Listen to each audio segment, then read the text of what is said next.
écouter ta parole ce matin. Et je me dispose à transmettre ce que tu veux pour ton peuple ce matin.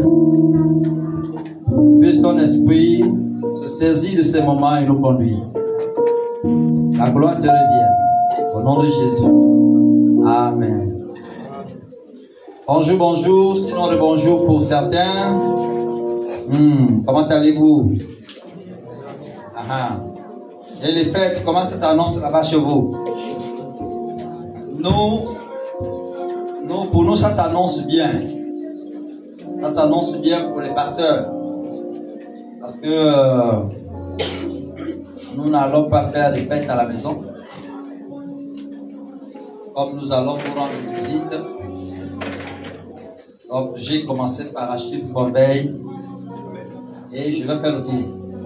Alléluia. Pour une fois, permettez-nous de récolter. Alléluia. Là, c'est maintenant braquage spirituel. Tu ne bouges pas. Sinon, prophétie contre toi. Mais ça va aller. Assurez-vous que ce sera un bien nécessaire.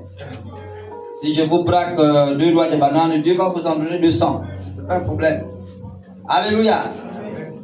Donc, les fêtes s'annoncent bien. Dans tous les cas, restez positifs parce que souvent à pareil moment, les gens se font beaucoup de pression et puis se font beaucoup de mal. Quant à la recherche de ceci, de cela, etc. etc. Donc, ce que Dieu vous mettra entre les mains, utilisez ça, ce sera magnifique. Alléluia. Amen. Alors, je voulais donc commencer notre enseignement ce matin par une question. Dites-moi, lorsque un propriétaire construit une maison, cette maison existe avant la construction ou elle existe à la livraison de sa maison, donc à la livraison du chantier? C'est une question, si quelqu'un peut me répondre, sauf cela qui était au premier culte. Quelqu'un peut nous répondre pour ceux qui n'étaient pas au premier culte. Réitérer la question. Je réitère pour faire simple. Lorsque quelqu'un s'engage à construire une maison, cette maison existe pour lui avant ou au moment de remettre la clé. Donc de le livrer la maison. C'est ça. C'est quand on pose des questions comme ça, parfois, on veut qu'on reste dans notre contexte, dans nos réalités humaines. Humainement parlant, ça veut dire que la maison n'existe qu'à sa livraison. La maison n'existe qu'à son existence, si on peut parler comme ça. Donc après avoir été achevée. Donc lorsqu'elle a déjà été construite, là, à partir de ce moment, on peut dire, voilà, X a une maison. Ça, c'est effectivement ce qui est de l'homme. Ça, c'est ce qui est de l'homme. Et nous également qui faisons la pêche, c'est le missionnaire qui me rappelait ça. En fait, lorsque nous allons en brousse et que nous plaçons nos filets, nous réfléchissons un peu comme vous. Dans l'esprit, nous avons même des chiffres arrêtés. Est-ce que vous comprenez? Je sais que j'ai tué le poisson avec 20 filets que j'ai placés à l'eau. J'aurai une quantité de poisson d'une valeur de près de 50 000. Bon, dans le cas où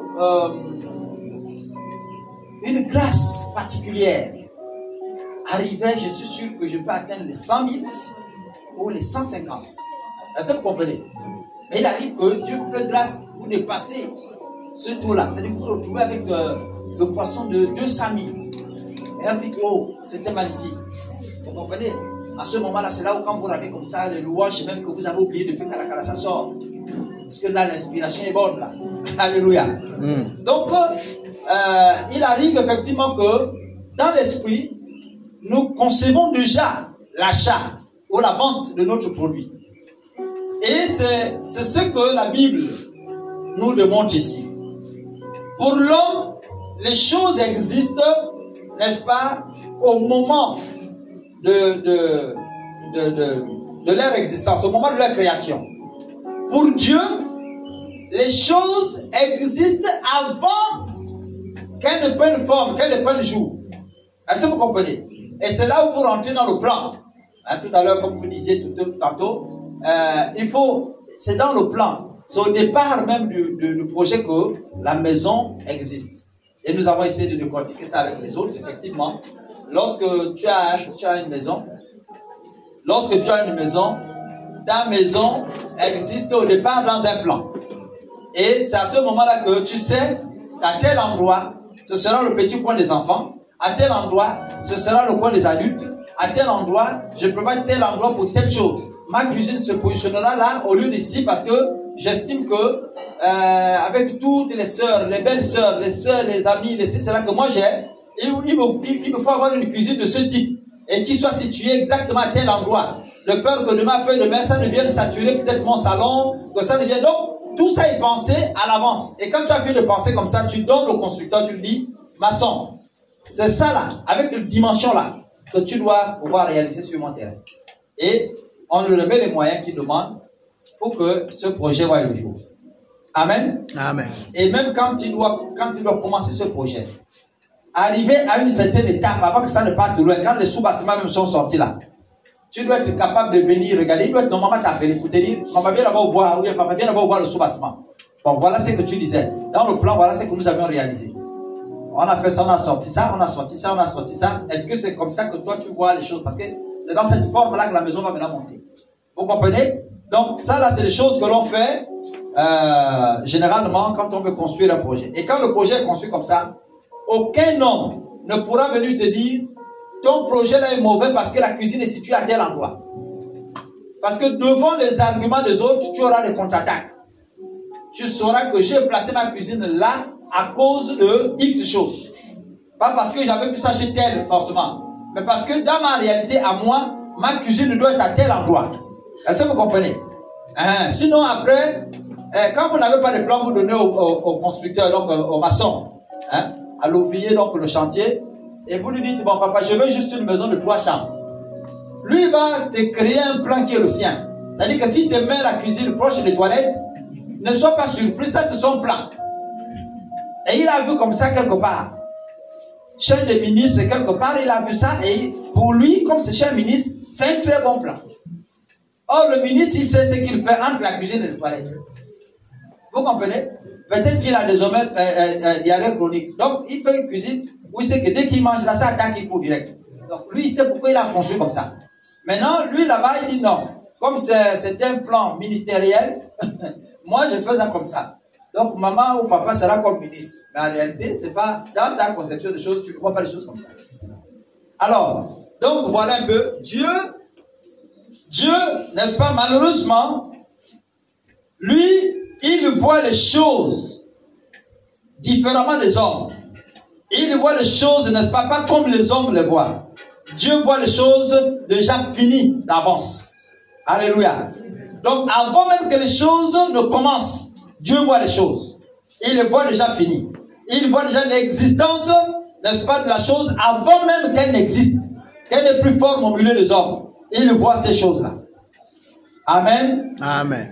Lorsque vous regardez les choses avec vous, les yeux d'aujourd'hui, Dieu, lui, regarde les choses avec les yeux, n'est-ce pas, de demain.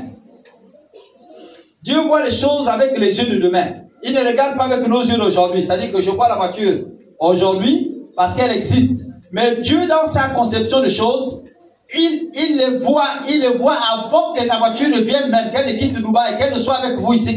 Dieu a déjà vu ça. Avant même que tu n'aies acheté, que tu n'envoies même l'argent, tu ne savais même pas qu'un jour tu serais véhiculé. Dieu a déjà vu que tu as la voiture. Est-ce qu'on se comprend?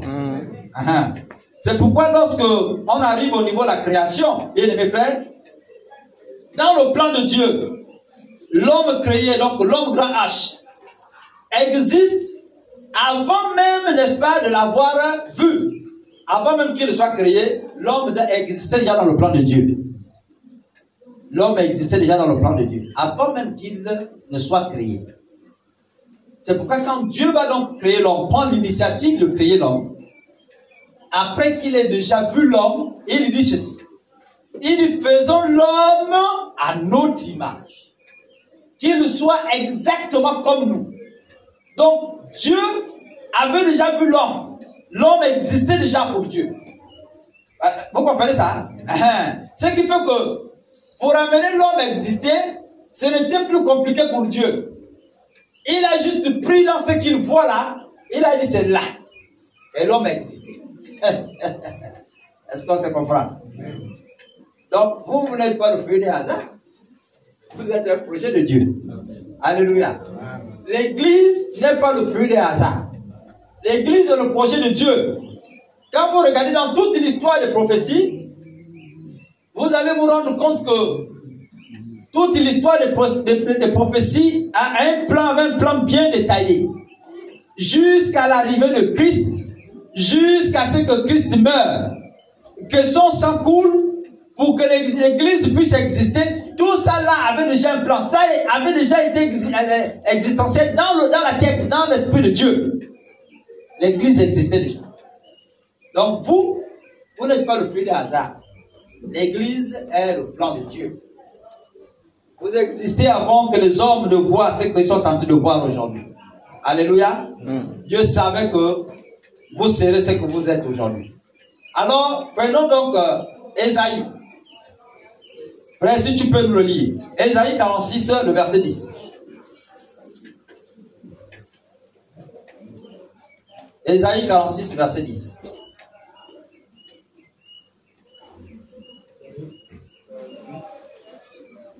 Un autre de prendre Jérémie 29 pour qu'on soit déjà en phase. Ésaïe 46, oui. verset 10. Oui. J'annonce dès le commencement ce qui doit arriver. Et longtemps d'avance ce qui n'est pas encore accompli. Je dis, mes arrêts subsisteront. Et j'exécuterai toute ma volonté. Dieu dit à Ésaïe ici, j'annonce dès le commencement ce qui doit arriver. Et longtemps d'avance. Est-ce qu'on se comprend? Il dit longtemps d'avance. Ce qui n'est pas encore accompli. C'est-à-dire que ce qui n'existe pas encore. J'annonce ça longtemps d'avance. Je dis, c'est Dieu qui le dit. Il dit, je dis, mes arrêts, c'est-à-dire les ordonnances que je prends, les arrêtés que j'ai décidés là-bas, que j'ai écrits, subsisteront. C'est-à-dire, peu importe le temps que ça prendra, ce que moi j'ai écrit, ça existera toujours. Ensuite, il dit, et j'exécuterai, voilà, toute ma volonté. C'est-à-dire tout ce que j'ai écrit là, l'énergie que j'ai pris pour réfléchir, pour construire X ou Y, pour construire la vie de X ou Y, ce que j'ai dit là, toute la volonté là que j'ai mise là, ça là, ça existera. Je ferai en sorte que, n'est-ce pas, ces choses-là arrivent à l'exaucement. Alléluia. Que ça soit exécuté. Amen. Et c'est là que nous voulons comprendre certains personnages. Vous prenez Joseph, un enfant. Et le frère, il a 17 ans. Il n'a encore rien du tout. Et il arrive, il se retrouve au milieu d'une famille où il est quasiment le petit, l'avant-dernier. Et il se retrouve là, il fait des songes. Arrivé auprès des grands, il a le toupet, le courage de raconter son songe. Il dit, j'ai fait un rêve, les grands. Asseyez-vous d'abord. D'abord parce que le père lui donnait souvent à manger pour aller le poser là où les autres allaient perdre le troupeau. Ce qui fait que quand il arrivait, vous comprenez qu'au moment de la galère, tout le monde doit arrêter certainement de manger, afin de travailler. Et donc il se retrouve autour de lui. Papa, voyez la nourriture. Voilà le repas. Pour toi, Rebelle, l'assiette de tel, l'assiette de tel. Voyez? Et puis, ils sont assis autour. Et là, il va commencer par raconter sa vie. Il dit, moi, j'ai fait un rêve. Ah, Joseph, tu as fait un rêve? Oui. Mon petit, laisse-nous un peu marcher d'abord. Non, j'ai fait un rêve. Je vous explique mon rêve, c'est que on avait tous des gerbes de fleurs là, des épices et tout ça était là. Et puis, en fait, je me rends compte que vos gerbes de fleurs, toutes là, tombent là. Tombent. Ça s'agenouille là devant la mienne. Et la mienne est là debout. La seule qui a existé, qui a subsisté là, c'était la mienne. Donc, c'est ça le rêve que tu as fait. Oui, c'est ça le rêve. Ah, petit. Là, il vient de couper les grands à la petite. Petit, ça veut dire quoi? Ça veut dire que désormais, tu vas être notre chef, tu seras l'aîné, quoi. Parce que quand on voit un peu le sens de ton rêve là, tu veux dire que tu veux mener le grand. Mais ce n'est pas parce que papa te garde là-bas que tu penses que maintenant tu te permets tout. Ici, là, tu blagues contre tes bastons. On finit avec ta carrière. Et là, ça commence. Le problème de Joseph commence. Il a 17 ans. Il va encore dormir. Et alors que le frère le menace là-bas, il dort, il se lève un matin, il fait un autre rêve. Il dit là, j'ai fait un autre rêve. Cette fois-ci, j'ai vu le ciel et la terre se prosterner devant moi. Vraiment la façon qu'il s'agenouillait devant moi. Non. C'était même étrange.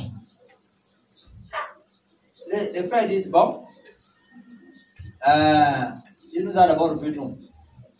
Nous sommes agenouillés devant lui. Là, il voit même son père. Allons nous voir. L'histoire, non, regarde, c'est un bon rêve. Allons voir ton père. Papa, oui.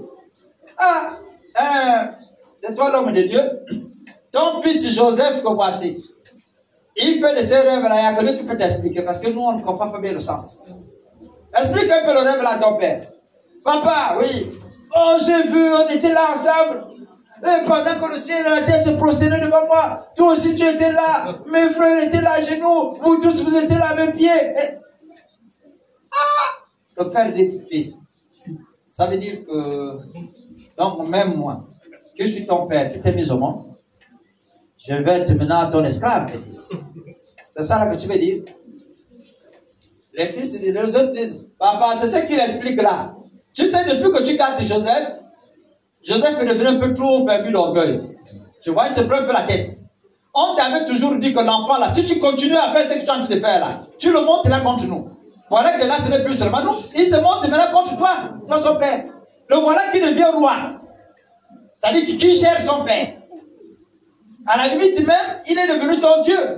Parce que papa, tu nous as dit toi-même que tu ne pourras pas adorer quelqu'un d'autre si ce n'est Dieu. Tu ne pourras te prosterner devant quelqu'un d'autre si ce n'est Dieu. Et là maintenant, Joseph dit, il est ton Dieu, c'est toi qui te prosternes devant lui. Voilà les enseignements que tu as donnés à Joseph. Et le problème commence là. Le père dit, bon, laissez l'histoire là. Joseph, oui. Parfois, il faut arrêter les histoires de rêves que tu ne comprends pas le sens. Papa, arrête ça. Ça, c'est des choses où, si tu ne comprends pas le sens là, il faut laisser raconter les gens des histoires. Tu réunis tout le monde pour ça pour venir raconter des histoires. Arrête ce que tu es en train de raconter là. Et là, n'est-ce pas, ces problèmes vont arriver. Les problèmes vont commencer jusqu'à ce qu'il va être envoyé comme esclave. Ce que je voudrais que l'on comprenne, c'est que Joseph n'est pas devenu roi le jour où il a été amené devant Pharaon. Le jour où il est parti en Égypte. Joseph est roi depuis le jour où Dieu a posé sa couronne sur lui. Alors qu'il n'avait que 17 ans. Dieu savait. Il savait exactement ce que Joseph devait être. Il avait déjà écrit ça. Alléluia. Et donc, le parcours, tout le cheminement, jusqu'en Égypte, les prisons de l'Égypte, jusqu'à devenir prisonnier du roi, etc. Tout ça là, c'était le cheminement par lequel Dieu préparait, n'est-ce pas, la royauté de Joseph. Alléluia. Un autre que nous pouvons regarder ici, c'est David. David, un jeune serviteur, il arrive, Saoul, dans sa folie du pouvoir, va tellement commettre des gaffes que Dieu va se rendre compte que Saoul n'est pas un bon choix. Et donc, il faut complètement lever la royauté, n'est-ce pas, dans la famille de Saoul. Et il dit, bon, Samuel, j'ai banni Saoul de mon royaume. Je l'ai ôté la royauté. Samuel va se mettre dans une posture triste, dans une posture, n'est-ce pas, de lamentation. Et il va pleurer devant Dieu, solliciter que Dieu fasse clémence à Saoul. Et il dit, mais Dieu, il dit, j'ai déjà dit, j'ai dit. Tu vas te lamenter sur quelqu'un que moi-même, l'Éternel qui a placé l'homme là, j'ai décidé de l'enlever. Laisse ça. Lève-toi. j'ai parcouru là, j'ai vu un fils à qui, n'est-ce pas, j'ai déposé la royauté d'Israël sur lui. C'est le roi que j'ai choisi et qui m'est convenable. C'est ce roi-là que je veux. Tu iras voir Jessé et tu vas oindre le roi qui vient de sa famille. Va donc le voir. Et là, il prend la corde pleine d'huile. Et il va arriver. Il vient chez Jessé, il dit, Dieu m'envoie chez toi. Et il m'envoie oindre un roi chez toi. Un roi, toutes les grandes familles d'Israël qui sont là, les grands noms qui sont là, c'est chez moi que tu as trouvé pour établir un roi à prophète. Enfin, moi, je ne sais pas. Bon, attends, je te fais venir un peu. Il dit, fais venir tes enfants. Il dit, oui. Attends, je te fais venir les gens affranchis, que je sais qu'il est intelligent. Il est quelqu'un déjà d'instruit. Quelqu'un qui a des aptitudes. Quand on regarde par sa robustesse, là, il a des qualités physiques qui peuvent permettre, n'est-ce pas, d'arriver à la royauté. Et il veut passer un à un, au moment où le prophète regarde le plus grand. Il est beau, grand, costaud, il regarde intelligent. Il dit, c'est sûr, moi, ce gars-là, Seigneur, c'est sûr que celui que je veux verser. Il dit, oh, arrête, ne verse pas lui dessus. Ce n'est pas lui là, il n'est pas encore là. Demande-le. Et demande-lui, est-ce qu'il n'a plus d'autres enfants? Et là, le prophète dit, mais tu n'as plus d'autres enfants, en dehors de ceux-là, il n'y a plus. C'est tout.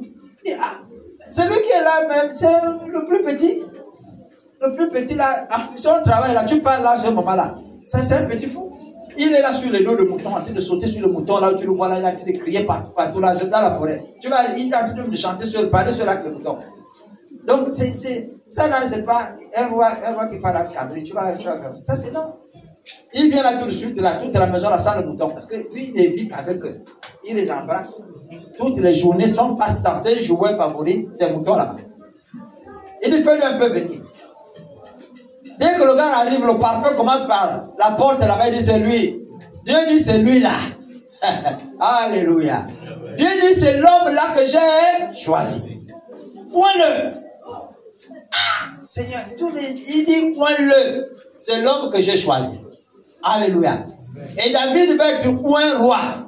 Quand vous regardez le parcours de David, il va arriver jusqu'à Goliath. Tuer Goliath, épouser la femme de la fille de Saoul, jusqu'à ce qu'il devienne roi. Quand vous regardez tout le parcours, tout ça là, c'est ce que Dieu avait prévu pour qu'il finisse, n'est-ce pas, au sommet. Est-ce qu'on se comprend? Amen. Donc ton histoire à toi, ce n'est pas une histoire qui a été écrite de main des hommes. C'est pourquoi aucun homme ne peut changer ton histoire. Alléluia. La seule personne capable de réchanger les Écritures, en ce qui te concerne, c'est Dieu seul. C'est pourquoi il dit dans Ésaïe, j'annonce dès le commencement ce qui doit arriver. Quand Dieu t'a regardé et qu'il t'a fait naître, dès qu'il t'a regardé, il sait que tu t'appelleras tel. Il sait que tu auras tel parcours scolaire. Il sait que de ce parcours scolaire, tu croiseras tel homme. Il sait que tu croiseras telle dame qui facilitera ton déplacement vers l'Europe ou vers où. Jusqu'à ce que tu arrives à tel endroit. Et il sait. Dieu te place comme ça. Ou il te met dans X famille. Il sait que cette famille-là, à un moment donné, comme nous sommes là, du côté de Jackie là maintenant, où on trouve le fer. Il dit, vous naîtrez de cette région. De cette région-là, à partir de ce moment où on cherchera les cadres, tu auras fini de faire l'école et tu placeras ton dossier. On te prendra comme cadre. Tu finiras directeur de cette société parce que Dieu a déjà placé tout ça là. Alléluia. Dieu savait tout ça bien à l'avance. C'est pourquoi lorsque tu te regardes aujourd'hui, tu vois ta vie pitoyable, comment les hommes se moquent de toi, ne te suicide pas. Ne te décourage pas. Alléluia. Amen. Dieu a un autre plan que celui que les hommes voient là. Pour ta vie, Dieu a un autre plan que celui que les hommes sont en train de voir. Et c'est le plan de Dieu qui va s'accomplir, non le plan des hommes. Parce que c'est ça là qu'il a écrit depuis le commencement. Avant même que ça n'existe, il a écrit ça. Amen. Et il dit, non seulement que c'est dès le commencement, il annonce ce qui doit arriver, mais longtemps d'avance, ce qui n'est pas encore accompli. C'est-à-dire des choses qui ne sont pas encore accomplies. On ne voit pas encore la royauté sur ta tête. Il n'y a pas encore la couronne sur ta tête. Dieu a déjà placé la couronne sur ta tête. La couronne existe déjà. Celle de Dieu existe. Les hommes, quand ils te regardent, on voit en toi un homme misérable, une femme misérable, quelqu'un qui n'a pas d'avenir, qui ne représente rien du tout. Mais quand Dieu, lui-même, il te regarde, et ce qu'il a écrit pour toi, il sait que tu seras quelqu'un de X endroit, tu seras important à tel moment, tu seras ceci, cela, tu seras ceci, cela. Tout ça là, c'est déjà écrit. Et il va amener l'accomplissement de ces choses-là. Amen. Il ne se limite pas à ça. Il dit ici, je dis, mes arrêts subsisteront et j'exécuterai toute ma volonté. Alléluia. Il sait que moi j'ai écrit. Ça ne se passera pas. Vous pouvez exposer ces écritures aux intempéries. C'est-à-dire les problèmes pourront subsister. Les difficultés pourront être là. Tu pourrais être l'objet d'une moquerie nationale et même internationale. Mais ce que Dieu a écrit pour toi, ce que Dieu a planifié pour toi, ça là, ça ne s'effacera jamais. Et quand le temps va arriver, il va créer toutes les circonstances de parcours que tu vas traverser là, pour que tu finisses là où il a écrit là. Où c'est qu'il a écrit. Alléluia. C'est ce que Dieu a écrit. Ce sont les arrêtés de Dieu seuls, n'est-ce pas, qui s'accomplissent. Et non les arrêtés d'un homme. C'est pourquoi ce qui t'arrive aujourd'hui, ne le crains pas, ne te fais pas mal, parce que ce qui t'arrive aujourd'hui n'aura pas raison de toi. C'est là où la Bible dit qu'ils te feront la guerre, mais ils ne te vaincront pas. Alléluia. Parce que ce qui va arriver, c'est ce que Dieu seul a écrit. Ce n'est pas ce que les hommes sont en train de voir là. Alléluia. C'est à cause de ça. Quand tu vois les hommes aujourd'hui, ils peuvent te plier jusqu'à... Ils te créent les problèmes qui vont t'amener de manière à ce que tu fasses même un AVC. Et à un moment donné, même tu as la tension. Ta copine à toi, l'intime des intimes, avec qui tu partages tout, elle va arriver, elle sort avec ton mari. Elle s'invente trop de son mari là. C'est mon gars. Elle va voir. Et puis elle arrive, elle sort avec ton homme. Et je vais lui détruire. Sa bouche là, c'est trop. Dès que tu arrives là, tu apprends que c'est ta copine. Ça dit, je ne sais pas, vos copines intimes là, comment vous les appelez, Marco? Ou les Yako, comment vous les appelez? Les qui c'est? ACP. Voilà, les ACP ou ACT là. ACP là, ça dit qu'elle va venir t'ACPer jusqu'à... Elle va te torturer l'esprit. Parce que là tu es reparti ACP là. Elle va t'ACPer là jusqu'à... Elle va te torturer l'esprit au point où la tension va monter. Tension monte, on regarde là-bas la grave, c'est critique, amenez tout droit, ça. Réanimation. On pompe les médicaments, puis après on pompe ça, on pompe. Dès qu'on libère, tu es là en pleine santé. Elle vient logner comme ça, elle n'est pas encore morte, non, elle est vivante. Alléluia.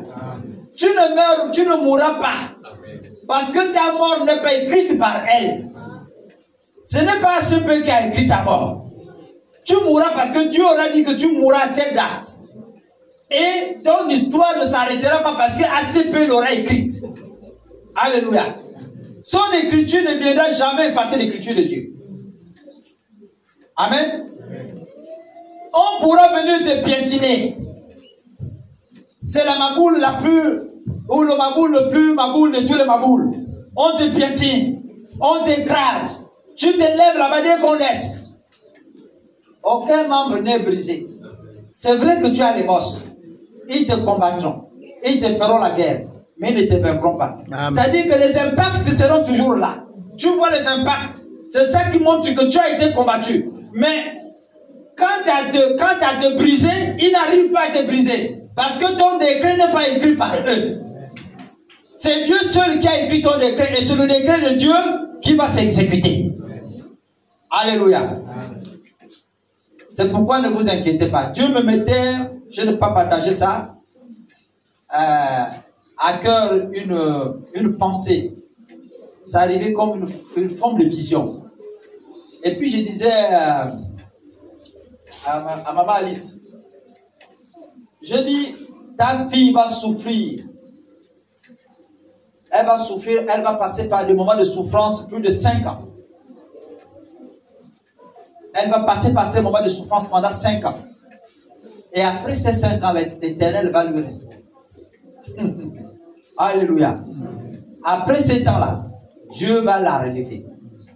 Moi-même, quand je parlais de ça, je n'avais aucun message de ce que je vous dis là. Nous étions peut-être à vendredi, si j'ai bonne mémoire. La seule chose que j'avais à l'esprit, ce qui me torturait l'esprit toute la semaine, et même quand je suis allé en brousse, c'est Jérémie 29, 11. Quelqu'un peut nous le lire? Jérémie 29, 11. Voilà le texte qui me torturait l'esprit. Je dis, pourquoi Dieu a-t-il dit des choses comme ça? Qu'est-ce qui se cache dans le fond? Jérémie 29, 11. Car je connais les projets que j'ai formés sur vous. Projets de paix et non de malheur, afin de vous donner un avenir et de l'espérance. Alléluia. Voilà le texte qui me tourmentait l'esprit. Alors même que j'allais en brousse. Je suis resté sur ce texte-là. Je le lis, je comprends, je ne comprends pas. Je comprends, je ne comprends pas. C'est un homme de Dieu qui nous disait, pendant qu'on était à la barrière, il dit, vous vous amusez avec la Bible là. Enseignez les enfants les mathématiques et tout le reste. Ce que vous voyez là, je vous dis, ce n'est pas facile à enseigner. C'est ce que je suis en train de vous dire là. Ce que tu viens de voir, le couloir que tu viens de voir clair. Toi, tu as déjà vu guérison. Dieu est en train de voir à venir. Donc, vous êtes dans 2 couloirs différents. Et c'est parfois 2 ou 3 heures avant même que tu ne viennes intervenir, que Dieu te met à cœur un autre message que celui-là que tu as pensé construire. Ma femme est là, je ne sais pas si j'ai dormi, je suis resté jusqu'à 4-5 heures du matin. C'est là que j'ai écrit tout ce que je suis en train de vous dire. C'est là que j'ai commencé à lire. À partir de ce texte-là, Dieu m'a permis de voir Esaïe. Donc il m'a éclairci. Et de là, j'ai compris que, en fait, Jérémie, c'était la suite logique d'Esaïe. C'est à ce moment-là que j'ai commencé par écrire cette histoire. Alléluia. C'est là que m'est arrivée cette prédication. Il dit, car je connais les projets que j'ai formés sur toi. Alléluia. C'est-à-dire, si vous prenez plus haut là-bas, prenons un peu plus haut, excusez-moi, prenons par exemple le 10, avant d'aller plus haut, prenons le 10. Mais voici ce que dit l'Éternel. Dès que 70 ans seront écoulés pour Babylone, je me souviendrai de vous et j'accomplirai à votre égard ma bonne parole en vous, ramenant dans ce lieu. Car, voilà maintenant la bonne parole que Dieu va annoncer. Il dit, car je connais les projets que j'ai formés sur toi, ou sur vous. Il parle ici de toi et moi, l'Église. Alléluia. Il dit, je connais les projets que j'ai formés là. Il s'agit de ces projets-là. C'est que moi-même j'ai formé, c'est que j'ai écrit. Je connais les projets que j'ai formés sur vous, dit l'Éternel. Projet de paix et non de malheur, afin de vous donner un avenir et de l'espérance. Dieu ne vous donne pas seulement dans ce qu'il a formé pour vous un avenir, mais il dit dans l'avenir, je vous donne de l'espoir. Est-ce qu'on se comprend? C'est-à-dire, dans l'avenir là, dans ce que Dieu a écrit pour toi dans l'avenir, il dit ce n'est pas le malheur. Est-ce que vous comprenez? La tristesse sera finie. Mais dans cet avenir-là, j'ai projeté pour toi de l'espérance, un avenir certain. C'est-à-dire que tu vas rentrer dans une autre phase. De la pauvreté, tu rentres dans la richesse. Alléluia. Ça ne veut pas dire que la richesse n'a pas de problème. Tu croiseras aussi des problèmes dans la richesse. Mais tu comprends quand même que ta situation ne sera plus pareille. Si tu marches tous les jours sous le soleil, ça va changer. Ce sera une voiture climatisée, maison climatisée, bureau climatisé, tout climatisé, toilette climatisée. Tout, j'ai dit tout est climatisé. Tu dis seulement Amen. Alléluia. Tout est climatisé. Quand le prophète parle, tu n'écoutes pas. Tu écoutes, c'est une sanction prophétique. Alléluia. Donc, ça, ce sont des réalités que Dieu a conçues pour toi d'avance. Il dit, c'est ça là que moi j'ai écrit. Et ces choses-là vont se réaliser pour toi. Donc, les hommes peuvent te regarder avec les yeux qui te regardent aujourd'hui. Dis-leur que ce que je suis aujourd'hui, ce n'est pas ce que je serai demain. Parce que ce que Dieu a écrit pour moi demain, c'est autre chose que ce que tu es en train de voir aujourd'hui. Alléluia. Parce que mon projet, il est entre les mains de l'Éternel. Amen. Mais pour que ce projet voie le jour, pour que Dieu fasse de toi, ou que le projet de Dieu s'exécute dans ta vie, il faut absolument que tu passes par une étape. Il faut absolument que tu passes par une étape. Celle de devenir un enfant de Dieu. Parce que les projets d'un royaume ne s'appliquent que dans ce royaume-là et non dans un autre royaume. Alléluia. Les décrets d'un royaume ne s'appliquent que dans ce royaume-là et non dans un autre royaume. Si on prend un décret ici au Gabon, où on dit désormais, toutes les femmes ne doivent plus se tresser, par exemple, en tissage. Faire le tissage ici. Alors, ce décret-là, de l'est à l'ouest, du sud au nord, au Gabon ici, il va s'appliquer. Sauf que le même décret ne s'appliquera jamais du côté du Congo. Et pourtant, nous sommes à côté là. Parce que là, il est question d'un autre royaume. Est-ce qu'on se comprend? Donc, si tu veux que les décrets de Dieu, les arrêtés que Dieu a écrits pour toi, s'appliquent dans ta vie, il faut passer absolument et nécessairement par l'étape de devenir enfant de Dieu.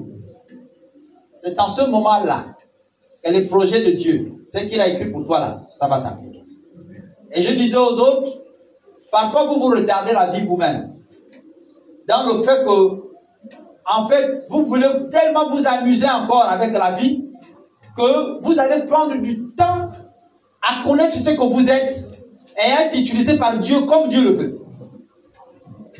Alléluia. Tu peux être plutôt prophète si tu commences par soigner ta vie et devenir authentiquement chrétien. Dieu peut déposer cette onction-là sur toi. Alléluia. Tu n'as pas besoin d'attendre d'avoir les cheveux blancs comme nous.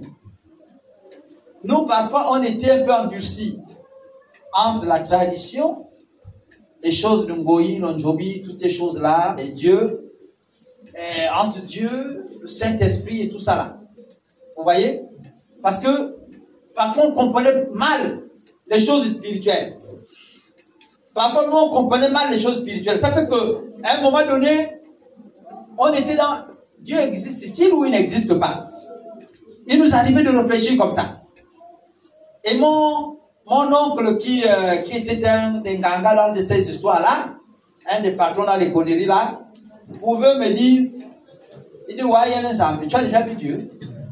Depuis que tu es là, ouais, il y a un champion. Ouais, tu as déjà vu Dieu? Pourquoi il me le dit?